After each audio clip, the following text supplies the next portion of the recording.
It's good to be back. You out there? You out there? Hello? Hello? Hello?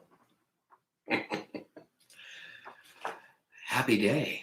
Hi, how are you? Oh my gosh, welcome, 4 o'clock. 4 o'clock, 4 o'clock. And back in the home office. Hello, everybody. Welcome, John O'Keefe here, Mr. O. To some of you, happy day. Oh my gosh, it's springtime here in late February. We had a week off last week celebrating some time away from learning, not time away from reading, not time away from music, not time away from friends, not time away from that, but just time away from the building of school. And so I want to say welcome back. It's good to see everybody. Thank you so much for being here. We continue our adventure with Jason Reynolds, Look Both Ways. Incredibly well-written book, African-American author, Black author, recommended by many as a modern-day master of the authorship. And I want to tell you that as far as Mr. O goes, this is gifted storytelling time. We have arrived about halfway through the book. Chestnut Street is where we're at. We're going to see how far we are going to read. I have begun a plan to continue adventuring into reading, and with each reading being able to provide our community with something to consider, right? Reading is a practice. Reading is something that needs to happen on a consistent basis. Just like anything that you want to get good at, it needs to be something that you do consistently. It's something that you need to do some days when you don't want to, some days when you're a little too tired, some days that your brain just can't quite figure out how to get itself settled down. Reading is a skill. Reading is a commitment. And sometimes there are people who took a very long time in order to get interested in reading. It was hard, and I wasn't in shape, and I would get to it every once in a while, and I'd kind of liked it more when somebody read it to me rather than reading it on my own. I always thought that I couldn't keep my brain in one place. I was always distracted. I was all that. So this week, I think I'm going to just kind of add that in as a little bit of a goal. So today, it really is about where is your focus while you're reading.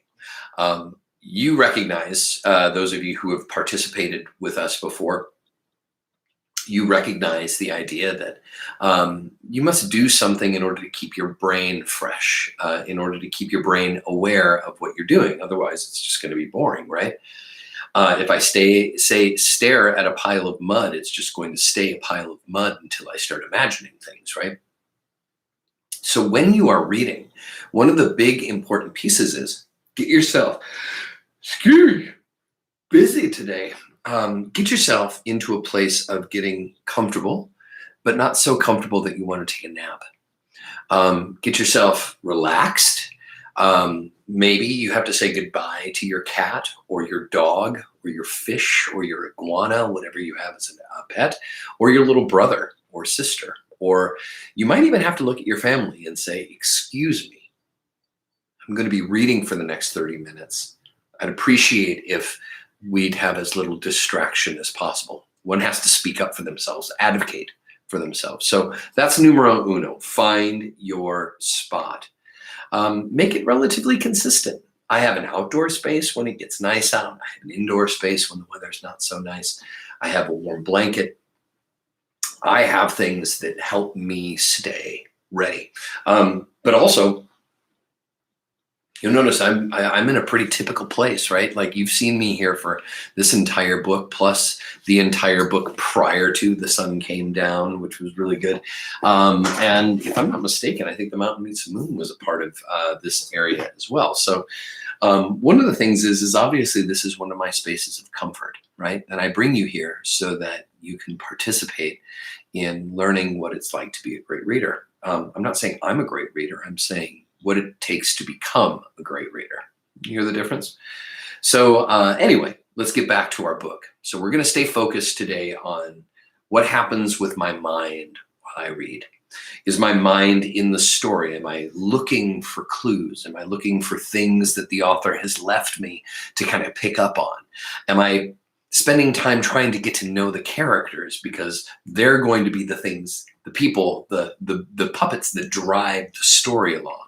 Do I feel comfortable about what's happening around them? Do I understand how each of the characters are affecting that particular character and achieving whatever it is that they're looking for? Sometimes we don't know, but right now, what we do know is we're going to a place called Chestnut Street.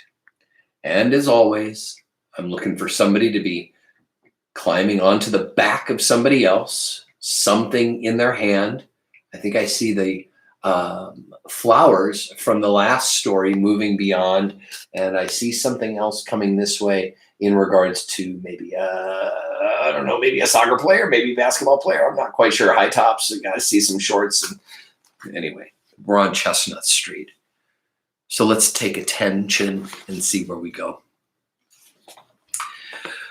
5 things easier to do than Simeon and Kenzi's secret handshake. That's what it says. Number 1 of those 5 things. 5 things that are easier than the handshake that these 2 people, Simeon and Kenzi, have. Okay? So that's what I'm looking for. Or at least that's what Jason Reynolds gives me as we begin this section. Number 1, getting through the crowded hallway after the bell rings. Getting through the crowded hallway after the bell rings. Sounds very middle school. Simeon Cross was big for his age. Big, like 2 kids tall and 2 kids wide. A walking anvil with a happy, gappy smile that lit every doorway he darkened. Impossible to miss when he was around and impossible not to miss when he was absent. So when the bell rang, Simeon got up from his desk in Mr. Devanzo's class, grabbed his backpack off the floor, and waited by the door while all his classmates filed out, jumping up to give him high fives. Everybody but Ty Carson, who bolted out of class probably because Mr. Devanzo couldn't stand people asking to go to the bathroom. There's no time for breaks when it comes to understanding the world around you, he'd say. Connection. That's me. I'm a connection to that. I can't stand when people use the restroom in the middle of the class. Why don't you use it at the beginning? After everyone else had gone, Simeon walked down to Mr. Devanzo, and they slapped the backs of their hands together, knuckles knocking like tiny pool balls, their secret handshake, which was nothing, elementary compared to the complex system he and Kenzi had. Kenzi Thompson was small for his age, tied for the smallest kid in the entire class with another boy everybody called Bit. Kenzi didn't have a nickname like that. And if anyone ever tried to give him one, he would do nothing. Well, that's not quite true. He would do something, but that something would be telling Simeon. And then Simeon would do nothing. Because when you're Simeon's size, a look is more than enough. Kenzi's name, though only 5 letters long, was longer than he was. But other than his smallness and the fact that he carried a blue bouncy ball everywhere he went, there was really nothing else about him that stood out. He wasn't particularly tough or loud or funny or sad or weird or even smelly. Just Kenzi. Maybe he'd speak in class, maybe he wouldn't. Got good grades when he studied, bad grades when he didn't. Wasn't dripping in name brands, but always clean. And was friends with everyone, but really friends with no one but Simeon. And Simeon was friends with everyone because being his enemy just wasn't smart. Kenzi walked the middle of every line until the bell rang, and then something else. Kenzi never rushed out of Mr. Fantana's class like the rest of the students. Not because he had some kind of special love for science. I mean, it was okay. But because he knew he'd never make it to his locker with the hundreds of other kids traffic jamming and bumper carring around, not paying attention to the fact that their elbows were right by his face. He'd been hit before several times, had his eyes swollen accidentally by girls who swung their arms around to make sure their friends understood the importance of what they were saying. Had his lip busted because some boy was pretending it was 5 seconds left in the fourth quarter. Curry with the ball, he shoots, he scores, and he punches a kid in the face while hitting his crossover. That kid? Kenzi. For him, the hallway was a minefield, and there were hundreds of active minds dressed in t-shirts and jeans. Do you see that? You see the metaphor there? A bunch of minds in the hallway. There aren't really minds, and those minds are not wearing t-shirts and jeans. That's personification. We are turning the kids in the hallway into minds that are going to blow up in Kenzi's face. That's awesome. So he waited while Mr. Fantana gathered his lesson plans, put the tops back on his dry erase markers, waited and waited for you. Simeon came bursting into Mr. Fantana's room. Fantana Banana, what's good? What's hood? What's new? What's true? Simeon gave Mr. Fantana an awkward handshake that looked like Mr. Fantana was trying to figure out how hands work. Took you forever, bro, Kenzi said, getting up from his desk. My bad, man, Simeon said, reaching out for Kenzi's hand. Don't, Mr. Fantana sparked up. Don't do the handshake in here. Not because I think anything is wrong with it. It's just, I really want to get going, guys. And that handshake y'all do takes way too long. I know you probably won't believe this, but teachers have lives too, Mr. Fantana smirked. Then went on, shoving papers into his leather bag. Wow, Mr. Fantana, I thought you were all about life science. What we were getting ready to show you was life science in full effect, Simeon explained. I am, and I love y'all, but not today.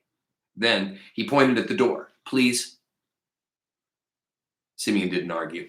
He just turned back to Kenzi. Come on, Kenzi. I don't want to be nowhere we ain't welcome.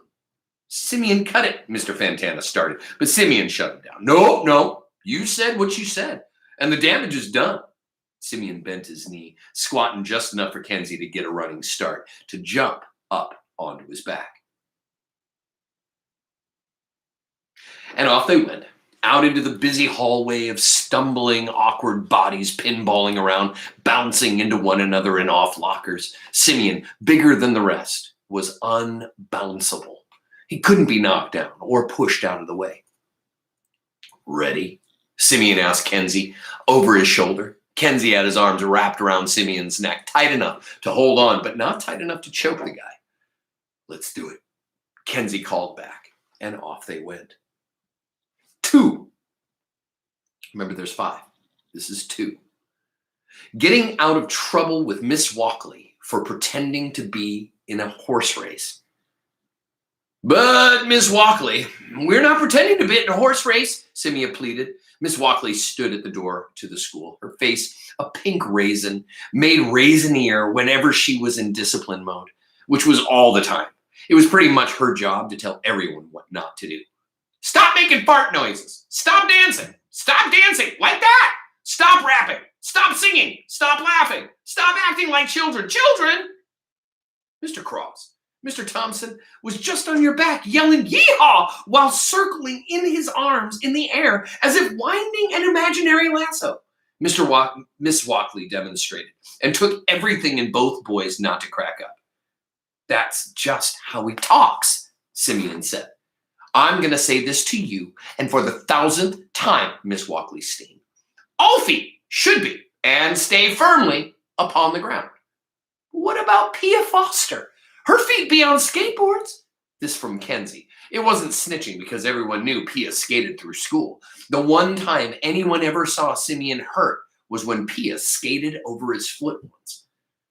And I've told her not to do that. But we're not talking about Miss Foster, are we? No, we're talking about you two. Miss Walkley folded her arms. I've given you so many warnings, and you don't seem to take me seriously. So, wait. Before you write us up, I think it's important that we at least let you know why we do it. Miss Walkley sighed. She heard their excuse. Different versions of it, time and time again, but they were always so entertaining that she was game to hear one more of their stories. See, here's the thing, Walkley Broccoli. Can I call you that? Simeon asked. No. Got it. Here's the thing. Kenzi here has got a big heart, but that big heart happens to be in a small body. Now, I don't know about you, but I would hate for that heart to be broken because that body was knocked around. That would be a tragedy. Travesty, Kenzi corrected him. Travesty, Simeon repeated. And so, because I love Kenzi, I protect him. I make sure he can maneuver down these busy hallways without worrying about anything. I'm basically his bodyguard. Tell me something, Mr. Cross. How exactly does Mr. Thompson get from class to class during the day when he's not with you? Simeon knew this was a setup. I know where you're going with this, and I don't know because I'm not with him, Miss Walkley, but I can only imagine how scary it must be for him. Simeon put his arm around Kenzi. Kenzi turned his face into a puppy's. Is that true, Mr. Thompson, that the hallways are scary for you? Oh, Miss Walkley, you got no idea. Just the other day, Joey Santiago didn't see me standing behind him and just backed into my locker. Like, backed him all the way into it, as in whole body was in. I understand what he's saying, Mr. Cross. He has a mouth. Exactly. He does have a mouth. Simeon was right there with her. He also has arms and legs, feet and hands, and in the same way you don't want him silenced, you also don't want him invisible, do you? Yeah. You don't want me to be invisible, do you, Miss Walkley? Ooh, I like these boys. Miss Walkley, tight-faced, was still tight, but a little less tight than it was when Kenzi and Simeon had gotten caught, pulled over, actually, by her. If I could just make one more point, Miss Walkley. She cut Simeon off. You can't. Please just go home, come back tomorrow, ready to follow the rules. Miss Walkley marched off, the sound of her chunky heels clacking loudly. She turned and added, when you two grow up, I really hope you become more than horse and jockey, because people lose a lot of money betting on horse races. Not if they bet on us, Simeon zapped right back at her. Plus, I want to be a lawyer, Kenzi said, trying to control the sting in his throat, because they're smart, and they know stuff like jockeys don't say, yee-haw, cowboys do. Number 3, getting to the neighborhood. Outside was what outside always was, a spill out of inside. It was like the main hallway was the river that led into the ocean of backpacks, ball caps, and braids. Energy and engines roaring, the roar of school is finally over. Yo, you got old Waka Waka out here with that cowboy line. Plus, I ain't no horse. I'm a friend. Your brother, Simeon said to Kenzi as they walked up to the corner. Miss Post, the crossing guard, was standing there with her arms out. Hey, boys, she said. Kenzi leaned in for a hug. Hey, Miss Post. That hug happened every day between Kenzi and the crossing guard, a walking ritual. Staying out of trouble? She asked. Of course, Simeon said. Matter of fact, I'm going home to do my homework because we have homework. Not sure Canton here told you this or not, but there's homework. Canton was Miss Post's son. He was sitting leaning against the stop sign in the corner waiting for her like he did every day. Canton just shook his head, paying the big guy no mind because everyone was used to him being silly. What about you, little man? Miss Post addressed Kenzi. Staying out of the street? Trying. Kenzi followed, holding the blue ball up as if she could look into it and see the day's behavior. What about you? Simeon now asked Miss Post, who had put a hand up as a signal for other walkers to hold tight on the corner and wait for her whistle. Best I can, she replied, popping the silver tweeter into her mouth and stepping back off the curb. Catch you tomorrow, Miss Post, Kenzi said, waving as he and Simeon turned right. Most walkers walked to the left down Portal Avenue towards some of the other neighborhoods. But to the right, up Portal Ave, is where Chestnut homes were, where Simeon and Kenzi lived. It took no time because there were very few of their classmates going that way. And the ones who actually lived there didn't walk there. So the path was clear, laid out for Simeon and the Grand and Kenzi the Great, like a runaway to their kingdom, like a runway to their kingdom. A kingdom where carrying a person on your back was allowed, encouraged even. A kingdom where kings are throned and dethroned daily, where the crown jewels get dropped down sewers and flushed down toilets. A kingdom full of princes, like Kenzi and Simeon, princes no one ever bet on anyway. Anyway, like I was saying, we family, Simeon nailed down that he was going on about before they stopped to talk to Miss Post. Exactly. You, my brother, Kenzi confirmed, bouncing the blue ball as they approached Chestnut Street. The way Kenzi and Simeon thought about it, Chestnut Street is a paradise. Light poles are like palm trees, bus stop benches like hammocks, and corner stores like island bungalows. There's a smell in the air, a mix of exhaust and exhaustion. Also, cooked food and cooked hair.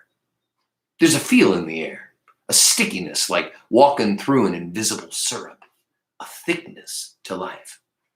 There's a sound in the air, a shrill and chill, the scream and whisper of the world making a symphony of so good and so what. Also, the sound of Kenzi and Simeon, their voices still young, still sweet like flutes cutting through. Most people tighten up when they walk down Chestnut, tuck tails and tuck chains. But for Kenzi and Simeon, this was where they could let loose, where they could run and slap the street signs pretending to dunk, where they could stand on the blue mailboxes like pedestals to see or see who could balance the longest on the tip top of a fire hydrant, where they could open random doors of random shops and speak to the owners, Mrs. Wilson's beauty supply store, tell your mama I got new wigs, or Mr. Chase's hardware store, your daddy get the sink to stop leaking yet, or Sue, who owned the Chinese restaurant and was always too busy to speak to them, but nowhere was better than Fritos. Number 4, picking the perfect snack from Frito's corner store. Walking into Frito's was like walking into a dungeon.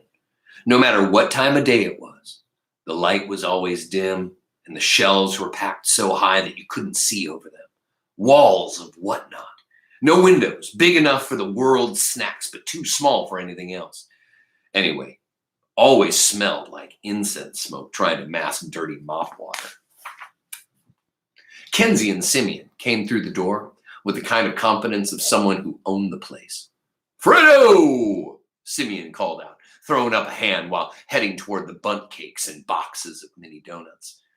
Well, if it isn't Wreck-It Ralph and Tiny Tim, Fredo shot back. He was flipping through the newspaper, licking his fingers every few seconds to turn the pages, as if anyone could read that fast. You know, I look through this paper every day, hoping I don't see y'all's faces. You never will, Kenzi said, unless it's for something good. Something good like what? Fredo asked, sitting the paper on the counter. Something good like me becoming a big-time lawyer, Kenzi replied. Yeah, or like me becoming a famous actor, Simeon said, so I can act like a big-time lawyer. He picked up a snack cake, turned it over to check the expiration date. No telling how long Fredo kept things. And they'd bought cakes that tasted like bricks before. Listen, it's more likely a school bus will fall from the sky. It's like the 5th time we've heard that. Ouch! Simeon gripped his chest dramatically. Don't get me wrong. I hope that happens so y'all can buy this store and I can retire, kick back and watch Law and Order. Marathons all day, every day. Well, we'd have to change the name of this place, Simeon said, accidentally bumping bags of chips off the shelves behind him, to something like K&S Foods. Or S&K Food, Kenzi suggested.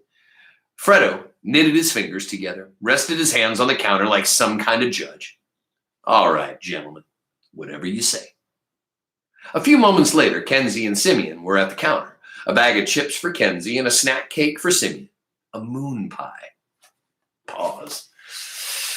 Came home from school today, had a little bit of a snack, but now I'm recognizing that I'm hungry again. The moon pie.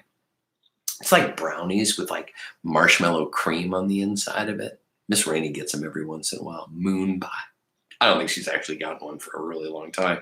Next time you go to the store, go and take a look for the moon pies and just take a look at what they are. Like round, of course, and they have a little soft on the inside. It's kind of like cookies with some cream on the inside of it. Oh, did you see what just happened? I was completely sidetracked. See, I started thinking about something about the fact that I was hungry. And now I got to bring myself back. Hold on. Whoa, John. We're not done yet. Hold on. Okay, I'm coming back. Moon pie, right? Do I understand what's happened so far? Stop. Okay, so Simeon and Kenzi, they've been coming home from school. Kenzi's little, Simeon's big. They know everybody. They get yelled at the entrance of the school. They walk out, say hi to Miss Post. They cross the road. They have their walk to Chestnut. Nobody else walks down there. They get to kind of have a lot of freedom. They know all the workers, the people who work in the little shops and stuff. It sounds like they know their families and stuff like that. But they go to this place called Freddo's, right? Fredo, F-R-E-D-O. How would you say it? Doesn't really matter, right? Somebody's been picking on me because at the beginning of this, I called it Frito. And now I'm calling it Freddo. I'm sorry, I change, okay? But the reality is I know where we are in the story. Freddo is wondering what's going on. Kenzi wants to be a lawyer. Simeon wants to be an actor, acting like a lawyer. But they still want to come back to this place and maybe have the S&K store or the K&S store. Did you get that? You get everything? You follow me? Okay. We have the part about the bus falling, and then Simeon acting like that. And then a few months later, Kenzi and Simeon were at the counter, a bag of chips for Kenzi and a snack cake for Simeon, a moon pie. Now it's funny, gotta pause one more time. We don't get the name of the bag of chips for Kenzi, but we get the moon pie. And a moon pie is capitalized, so it's a fancy term, right? So what's up, Kenzi? What kind of chips did you choose to buy? Doritos? Regular potato chips? Jalapenos? I don't know. I can't tell. All right. 50 cents each, boys, Freddo said. I got you, Simeon said to Kenzi, sliding Kenzi's chips over to be included with his cake. Okay, so that's going to be $1, big man. And then came the change.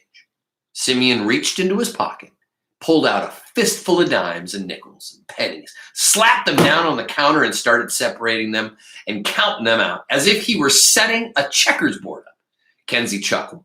He was used to Simeon doing stuff like this and seeing all that change on the counter. He couldn't help but think about how Bit Burns, Kenzi's short twin in school, who had a reputation for patting people's pockets and stealing their change, would never try that on Simeon. Hold on. Let me count it out, Simeon said. 5, 10, 15, 16, 17, 27, 28. How many's he got to get to? It was $1. How many cents? 100, doy. Okay. How your brother? Freddo asked Simeon. He's aight. Probably somewhere in the street, driving that old ice cream truck around, fronting like he's legit. Freddo nodded, then nodded to Kenzi. What about yours? I still see you carrying that old handball of his everywhere you go. You know he ain't no good at that game, right? And before Kenzi could answer, Simeon got frustrated, slammed his hand on the counter. You made me lose count, man, Simeon boomed. God, now I gotta start all over. 5, 10, okay, Freddo said, scooping the right amount off the counter into his palm. We'll be here all day. Where you gotta go, Freddo? Simeon taunted. To your mother's house? Ask her how many times she dropped you when you were a baby? Oh, no need to ask her that. I can tell you. She only dropped me once into a vat of gold. A vat of gravy, Freddo cacked, but Simeon didn't laugh. And because Simeon didn't laugh, Kenzi stepped up. Better chill, Freddo, Kenzi warned. Matter of fact, just for that. And then, up on his tippy toes, he reached over, grabbed Freddo's newspaper off the counter, and when Freddo didn't budge, Kenzi snatched his lighter too. This got Freddo's attention. No more cigarettes. They're bad for you anyway, Kenzi said. No more of them booty funk incense either, Simeon said, opening the door, his laughter lingering in the store after he and Kenzi walked out. Such silly things to take. A gossipy newspaper and a lighter, as if Freddo ain't owned a store. One with a bunch of newspapers and a bunch of matches and a bunch of lighters behind the counter. But still, it was about the principle, the loyalty, their brotherhood. 5, making wishes. You remember what we're comparing it to? You remember? 5 things that are easier to do than Simeon and Kenzi's secret handshake.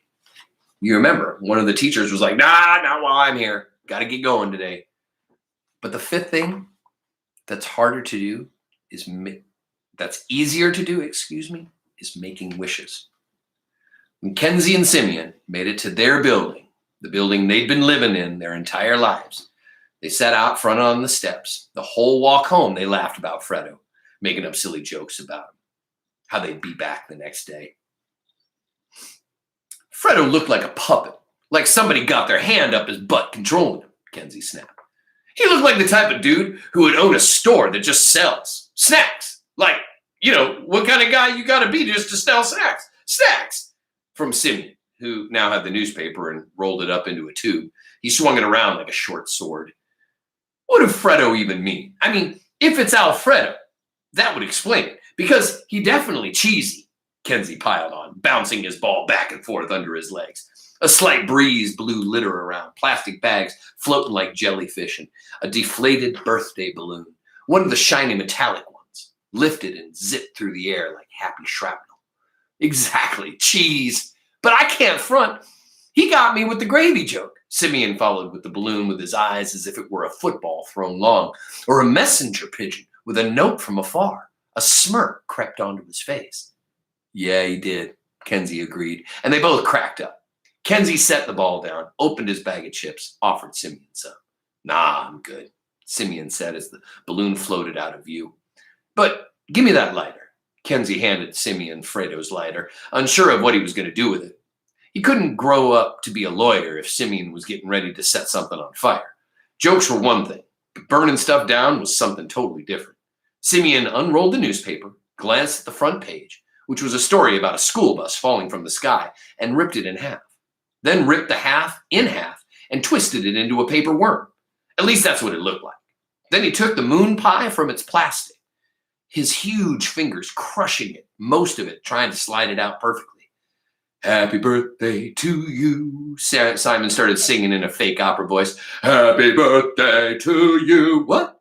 Happy birthday, dear Kenzi. Happy birthday to you. Simon struck the paper worm into the moon pie, making it a wick. Then he lit the end of it on fire. Happy birthday, my man. I would have sang you the black people's version, but I ain't want to turn this special moment into a concert, Simeon said, holding the moon pie out for Kenzi. The growing flame licked the air. It's not my birthday, bro. Quick, blow it out before it turns into the moon pie as a s'more. Kenzi gave in. He leaned forward. And don't forget to make a wish. Kenzi thought for a moment, then huffed the fire out. Bits of scorched paper flying off like black snowflakes, the smoke corkscrewing up into the air. What you wish for? Simeon asked. I ain't telling you because then it won't come true. True, Simeon said, standing up. Well, since I can't know your wish, I might as well go get at this homework. Mr. Davanzo wants us to write about environmental something. I don't know, but I know I'll get a better view looking out my apartment window. You can see more from up there. Simeon pulled the paper out of the moon pie. He split the sack, stuffed half of it in his mouth, and gave the other half to Kenzi. Yeah, I'm out too, Kenzi said, back on his feet as well. He shoved his half of the moon pie into his mouth as well, slipped the ball into his bag, had to free his hands for what was coming, the handshake. They grab hands, shake, slide, finger grip, shake. Then point to themselves, double fist pump, throw a peace sign beside each other next to the right ear, point to each other, slap their individual fingertips together, rub the air as if they were holding a ball bigger than the one in Kenzi's bag. Then they thumb their chins and shake their heads at each other before ending it with a big hug. Brothers, Simeon said. Brothers, Kenzi repeated, his voice muffled by the moon pie he was still chewing. They did it just like they'd watched their older brothers do it. The same shake, the same secret, the same bond, on the same steps. As they rode the elevator up to their separate floors, Simeon on 7, Kenzi on 9, Simeon looked at Kenzi, knowing what he wished for. And Kenzi looked at Simeon, knowing Simeon knew that he wished the smoke from the paper candle could drift, could carry a note through the air, across the city and state, over lands and highways he'd never been on, through barbed wire, stone, and iron, ghosting its way through bars and into the ear of his brother, to tell him how he wished he didn't have to walk home from school, how he wished his brother Mason could pick him up in a car just like the car Simeon's brother, Chucky, had stolen almost 2 years ago. The one Mason took the hit for, went down for. But not that one, a different one. And took Kenzi for a ride. Maybe even showed him how to play. Boom. Where are the two older brothers?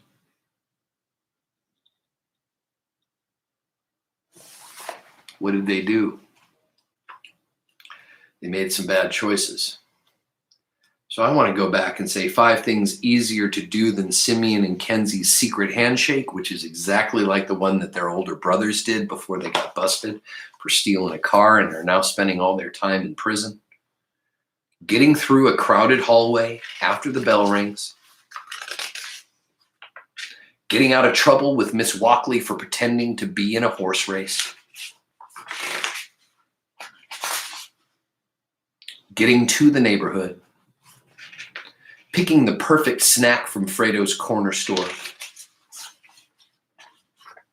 And making wishes.